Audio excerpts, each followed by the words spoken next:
Recurrent ankle twisting मतलब आपका जो टखना है वो बार बार में ट्विस्ट हो रहा है, एंकल स्प्रेन बार बार में आ रहा है। आखिर ये क्यों होता है, इससे कैसे बचा जाए, इसको ठीक करने के सबसे अच्छे तरीके क्या हैं, क्या बिना सर्जरी से ठीक हो सकता है, आज हम इसी पे बात करेंगे दोस्तों।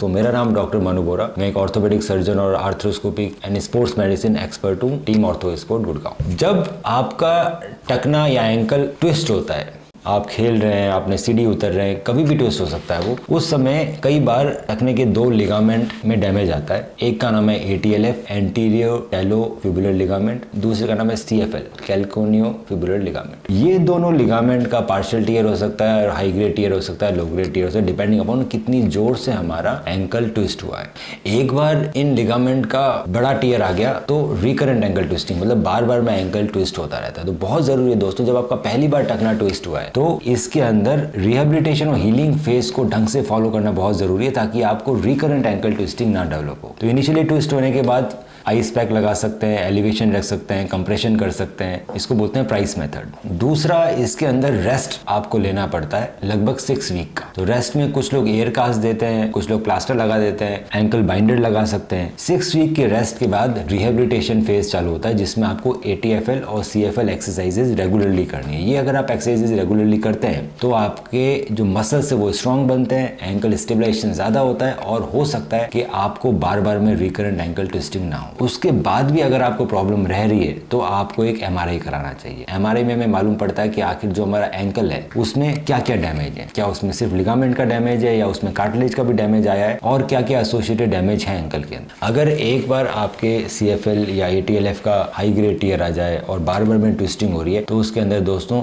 एक सर्जरी ही ऑप्शन रहता है। अगर आप सर्जरी नहीं कराते तो बार बार में एंकल ट्विस्ट हो खराब होने लगता है। सर्जरी में हम ATLF और CFL रिपेयर करते हैं। ATLF रिपेयर को बॉस्टम रिपेयर बोला जाता है। तो बड़े ही फाइन सूचर एंकर्स आते हैं जो बहुत ही अच्छे मटेरियल के, ऑल सूचर एंकर्स आते हैं। कुछ एंकर्स ऐसे होते हैं जो बोन के मटेरियल में कन्वर्ट हो जाते हैं। इस तरह के एंकर्स आते हैं जिसके आगे एंकर लगे होते हैं। ये हैंडल है एंकर का जिससे एंकर डालते हैं, तो इसके आगे एंकर लगे होते हैं। जो एंकल में जो धागे होते हैं उस धागे से हम आपका टॉर्न लिगामेंट पकड़ लेते हैं, उसको दोबारा रिपेयर कर देते हैं। पर दोस्तों, जब आपके लिगामेंट को हम रिपेयर करते हैं, क्योंकि आपके बॉडी का पूरा वेट आपके एंकल के ऊपर है, एक बार लिगामेंट रिपेयर होने के बाद बहुत रेस्ट करने की जरूरत पड़ती है। अगर आप उस पर वजन देंगे तो वो रिपेयर फट सकता है, धागे हमारे रिपेयर्ड एंकल को काट सकते हैं। तो जनरली जब बॉस्टम रिपेयर किया जाता है तो लगभग 2 महीने तक, 1.5 से 2 महीने तक प्लास्टर लगा देना पड़ता है। उसके बाद धीरे धीरे रिहेबिलिटेशन चालू होता है। दोबारा गेम में और रनिंग करने में 6 मंथ्स का टाइम लग जाता है। इसके अंदर भी फेलियर रेट काफी ज्यादा है, क्योंकि जैसे ही पेशेंट वजन रखता है तो कई बार धागे नए टॉर्न लिगामेंट को काट देते हैं और वापस हमें टीयर हो जाता है। आजकल हम बड़ी एडवांस तरीके से बॉस्टम रिपेयर करते हैं। बॉस्टम रिपेयर करने के बाद उसमें फाइबर टेप का इंटरनल ब्रेस लगाया जाता है। दोस्तों, ये है फाइबर टेप। ये आपके